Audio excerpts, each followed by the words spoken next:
देखिए दोस्तों, हमारे रंजन भैया अब एक अगले कार्यक्रम की रूपरेखा सुनिश्चित कर रहे हैं।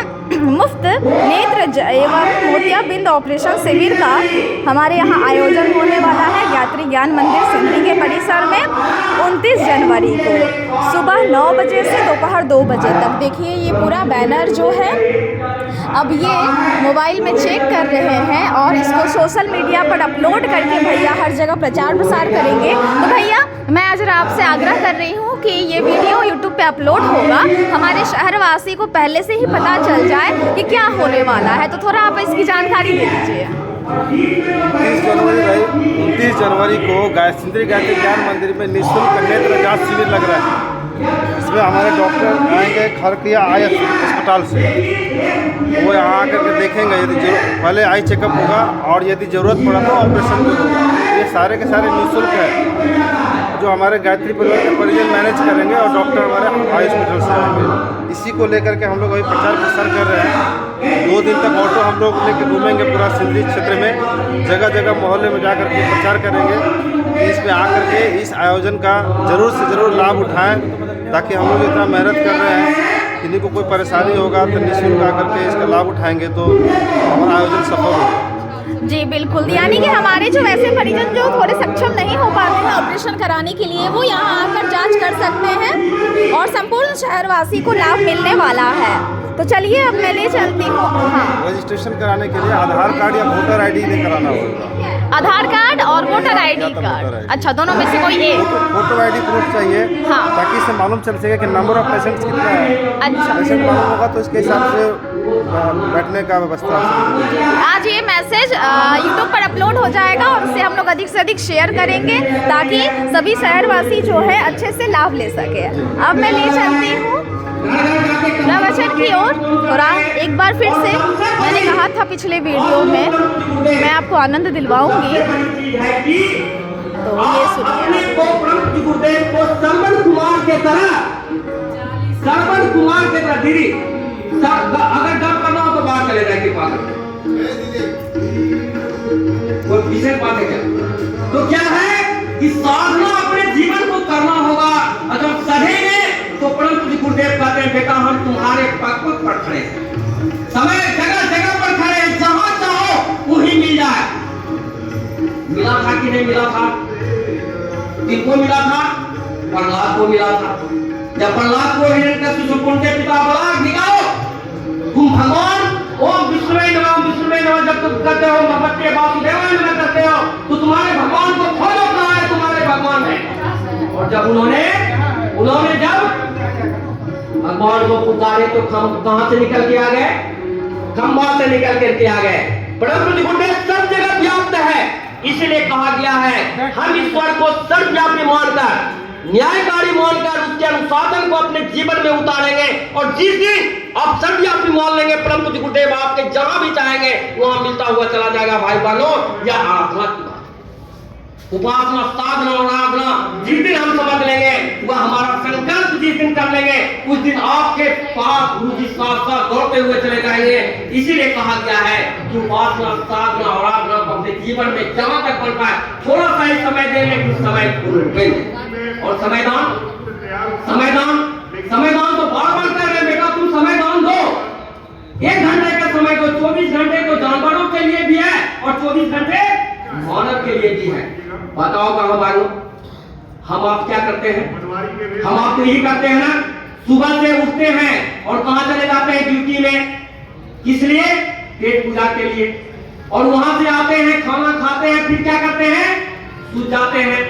अब बताइए हमारे जानवर जो है, पशु जो है, वो क्या करती है? दिन भर जब खोल देती है तो चरती है और चरने के बाद क्या करती है? शाम में आके सोती है कि नहीं सोती है? तो हम मनुष्य पशु जैसा है कि नहीं? पशु जैसा है कि नहीं? तो उनमें और हमें क्या अंतर आ गया? मानव जीवन सर्वश्रेष्ठ जोड़ी कहा गया है।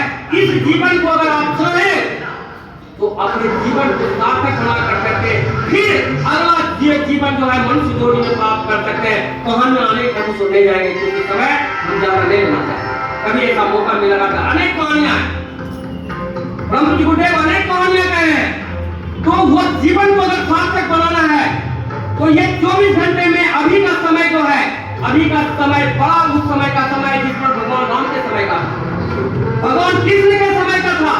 उस समय भी भगवान राम के रूप में आए थे, भगवान कृष्ण के रूप में आए थे। अभी भी युग परिवर्तन का समय हो रहा गया और वह युग परिवर्तन होके रहेगा, चाहे हम समय दें, चाहे हम समय ना दें, चाहे हम काम करें, चाहे हम काम ना करें। युग परिवर्तन स्वयं महाकाल अपने हाथों में ले रखा है, वह होके रहेगा, इसको कोई रोक नहीं कर सकता है। अगर अपने जीवन को सफल बनाना है, अपने परिवार को सफल बनाना है, अपने परिवार के को निरोग बनाना है, तो आपको परम जी गुरुदेव के लिए 1 घंटे का भी समय कम से कम देने की कोशिश करेंगे। क्या एक समय 1 घंटा देके क्या करेंगे? खेती को खोलेंगे ना, खेती को नहीं खोलना। परंतु जो गुरुदेव कहते हैं बेटा तुम खुद मत करो, तुम श्रवण कुमार बन जाओ। और हमें क्या करो? श्रवण कुमार क्या किए थे? अपने माता पिता को तीर्थ यात्रा कराए थे। कोई दिक्कत नहीं हो रही है बहन जी, कोई दिक्कत नहीं हो रही। श्रवण का वही किए थे ना। और परंतु जो गुरुदेव कहते बेटा तुम हमको कंधे पर बैठा कर करके घर में पहुंचा दो, घर में पहुंचा दो। अर्थात हमारा जो साहित्य है, हमारा जो चित्र है, उन घर में पहुंचा दो और पहुंचा कर करके तुम देखो कि तुम्हारा जीवन की तरफ सफल हो जाता है। सफल होना है, इसमें कोई दो मत नहीं है। इसलिए आज का दिन क्या चीज का दिन है? बोलिए दीदी, क्या चीज का दिन है? आध्यात्मिक दिन। किनका? परम पूज्य गुरुदेव का। कौन? परम पूज्य गुरुदेव कौन? वेद मूर्ति, तपोलिक, पंडित श्री राम शर्माचार्य। वेद मूर्ति, वेदों को उन्हें खोद कर करके सारे वेदों को लिखा, तपस्या किए। आगे भी उस पर चर्चा करेंगे। 24 साल तक जौ की रोटी और छाछ कर करके उन्हें अपने जीवन में अपने को तपाया, तब तक वो निष्ठा लाया। और से परम पूज्य गुरुदेव आज अवतार के रूप में है और वो कह रहे हैं समय, यह समय एक ऐसा समय है। एक भाई साहब हमारे शांतिपुर साहब के उन्होंने कहा यह समय एक ऐसा समय है, इस समय में जो अपने को मुक्ति भी करना चाहेंगे तो उनको मुक्ति प्रदान हो सकती है, बशर्ते समय नाम देकर करके परम पूज्य गुरुदेव के कार्यों को अर्थात भगवान के कार्यों में अपने आप को निछावर कर देंगे तो निश्चित रूप से यह जीवन आपका सार्थक हो सकता है। ये समय नाम की बात है। आते हैं अंशदान पर। अंशदान को आप कभी माने देती हैं, हम तो देख रहे हैं अंशदान देते हैं तभी यह मंदिर चल रहा है। अंशदान लोग समाज में दे रहे हैं तभी 6000 से ज्यादा शक्तिपीठे हैं। वो सारी शक्तिपीठ का कौन देते हैं? आप हम देते हैं। तो परम पूज्य गुरुदेव कहते हैं बेटा तुम देते तो हो पर तुम्हारे दिए हुए का हम 10 गुना से भी ज्यादा लौटाते हैं। तुमको हम लेते नहीं है, तुमको हम देते हैं, बदलते तुम आगे तो बढ़ो, देने की क्रियाकलाप तो करो। अब देखो तो आपको किसी चीज की कमी नहीं होगी। इसका उदाहरण हमारे गायत्री परिवार के बहुत लोग यहाँ पर हैं जो अनुभव कर रहे हैं। इसलिए अंशदान कितनी कृपा जानते हैं भाई बहनों? एक थोड़ी सी और मैं आगे बताता हूँ। दीप जग तो 5 मिनट में दीप जलाएंगे, समाप्त हो जाएगी। दीप जग एक बार एक माता पिता के साथ एक बच्ची गई हुई थी शांति कुंज में 9 दिन का सत्र करने के लिए।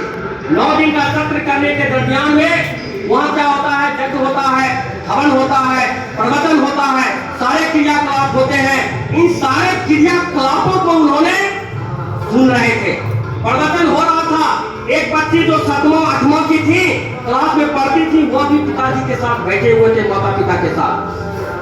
भाई बहनों, वह बच्ची प्रवचन के दौरान में जब अंशदान की बात आई तो उन्होंने सुना कि भाई आपको अंशदान देना चाहिए, अंशदान देना चाहिए। सारे लोग सुन ले। उन्होंने नवरात्रि किए, अपने अपने घर को चले गए। जब घर में गए तो वह बच्ची अपने पिताजी से कहती है, क्या कहती है? भाई बहनों सुन के आश्चर्य होगा। पिताजी, माताजी, हम भी अंशदान देंगे, हम भी अंशदान देंगे। अरे बेटी तुम अंशदान कहां से दोगी? तुम्हारे लिए किताब कॉपी खाना पीना कपड़ा लता तो हम जुटा के देते हैं, तुम अंशदान कहां से दोगी? तुम कहाँ कमाती है तो तुम अंशदान दोगी? नहीं पिताजी हम तो अंशदान देंगे। नहीं पिताजी हम तो अंशदान देंगे। अरे बेटी कैसे दोगी? तो पिताजी एक काम कीजिए ना। क्या क्या आप जो मेरे लिए आधा केजी दूध लाते हैं ना, आप एक पाव मेरे लिए दूध लाइए और एक पाव आप बंद कर दीजिए। उससे जो बचत होती है वो पैसे को हम अंशदान में देना चाहते हैं। माता पिता उसको सुन कर करके उनकी आंखों में आंसू आ गई। माता बहनों समझ सकते हैं उस बच्ची का क्या भविष्य होगा, क्या अंधकार होगा कि प्रकाश में वो बच्ची बनेगी जिनके अंदर में यह भावना जगती थी। समाज का जो इतना बड़ा काम गायत्री परिवार कर रहा है, ऐसी स्थिति में वह बच्ची का भाव हम सबों को भी अंशदान के प्रति जागरूक होना चाहिए। आप इस मंदिर को लेकर नहीं, भगवान को आप कह रहे हैं, वो कई गुना आपको आगे लेकर के जाएगा। आप परम पूज्य गुरुदेव को किसी के घर में अगर एक फोटो पहुंचाते हैं, उनका आप लाभ देखेंगे तो आपको अनुभव होगा कि यह लाभ कितना हमको मिला है। ये उपासना, साधना और आराधना, ये सारी चीजों पर हम सबों को एक चीज को भी आज इस गुरु के आध्यात्मिक जन्मदिन को भी अगर एक चीज को भी हम अगर पकड़ करके लेकर के अपने जीवन में संकल्प कर लेते हैं तो निश्चित रूप से आपका जीवन, आपके परिवार का जीवन, आप समाज का जीवन निश्चित रूप से सफल होगा। इसमें कोई दो मत नहीं है। इसलिए परम पूज्य गुरुदेव ने पहला हुआ हम सबों को जो 18 अध्याय जो आने वाले युग में, प्रज्ञा युग में जो 18 अध्याय का पहला वाक्य है कि हम सर्वव्यापी हैं। हम सर्वव्यापी है। हम ईश्वर को सर्वव्यापी मानकर उसके अनुशासन को अपने जीवन में उतारेंगे और न्यायकारी मानकर उसको जीवन में उतारेंगे तो निश्चित रूप से हम सबों का जीवन सफल हो जाएगा। इसलिए भाई बहनों, 3 चीजें उपासना, साधना और आराधना, और 2 चीजें समयदान और अंशदान। तो अभी से जो भाई बहने बैठे हैं, सौभाग्य आप सबों का है। यह सौभाग्य की बात है कि आज आध्यात्मिक के जन्मदिन पर आप सभी परम पूज्य गुरुदेव के इस व्यास मंच से सुन रहे हैं। इसका लाभ अगर अपने जीवन में लेना चाहें तो अभी से संकल्प करेंगे। पूर्णोक्ति के समय हम संकल्प कराएंगे। अगर आप परम पूज्य गुरुदेव को कम से कम 15 हो, 5 हो, 20 हो, वो ऐसे भी हैं युग सैनिक जो 100 से भी ज्यादा संकल्प अपने जीवन में कर सकते हैं कि परम पूज्य गुरुदेव को हम 100 घर में स्थापित करेंगे। तो यहाँ से संकल्प लेकर के गए। आप किसी को देखे नहीं कौन क्या कर रहा है, कौन कर रहा है, कौन नहीं कर रहा है, कौन घर में पहुंचाएगा कि नहीं पहुंचा रहा है, पर आप अकेले सरवन कुमार की तरह हो जाए तो निश्चित रूप से परम पूज्य गुरुदेव आपको जो सरवन को आज नाम याद आ रहा है, हम सबों का भी नाम वो होगा। इसमें कोई दो मत नहीं है। आइए इन्हीं हाथों के साथ हमारे साथ साथ बोलने की कृपा करेंगे। जो भी ये करेंगे, हम ईश्वर का अनुशासन स्वीकार करते हैं। ओम ईशानुशासनम स्वीकरोमि, मर्यादाओं का पालन करेंगे। ओम मर्यादाम करिष्यामि, जो वर्जित है वो आचरण नहीं करेंगे।